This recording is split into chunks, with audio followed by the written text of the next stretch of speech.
Not only can we slide or shift or translate functions, but we can also reflect functions.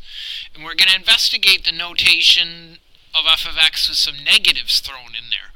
We'll start with negative f of x, which is the same thing. Remember, f of x is the same thing as y. So this is really saying negative y, or negate the y values.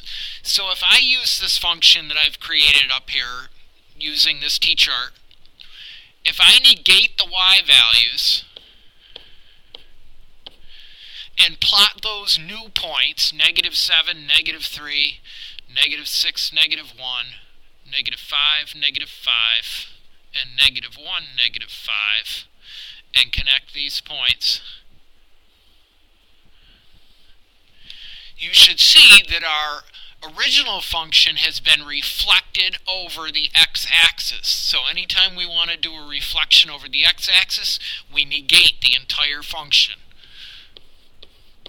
So in your notes page there, we'll say negative f of x is a reflection over the x-axis.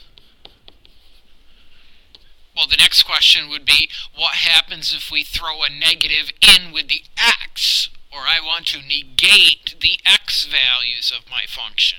So using my t-chart again, if I negate negative 7, it's going to be positive 7. Negate negative 6, it's positive 6, and so on.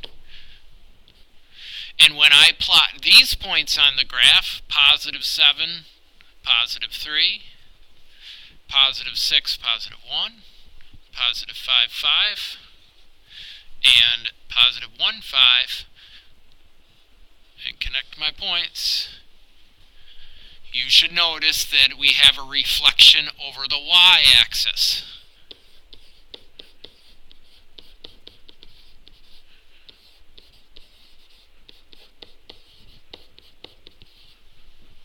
If I wanted to take this parabola, or this function f of x equals 3x squared plus 4x minus 1, and reflect it over the x-axis, that would mean in terms of my function notation, I want to negate my entire function.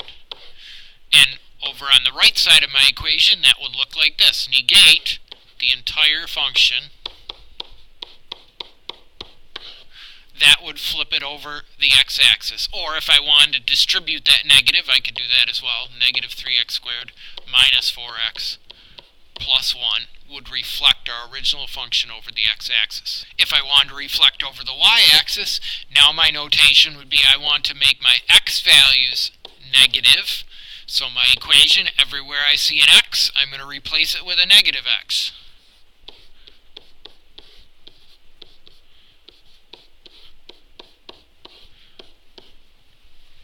And simplifying this, negative x squared would turn into positive x squared, so we'd have 3x squared.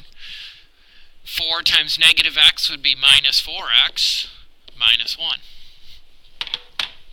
So I'll graph the original function and then the function when I plugged in a negative x and simplified it.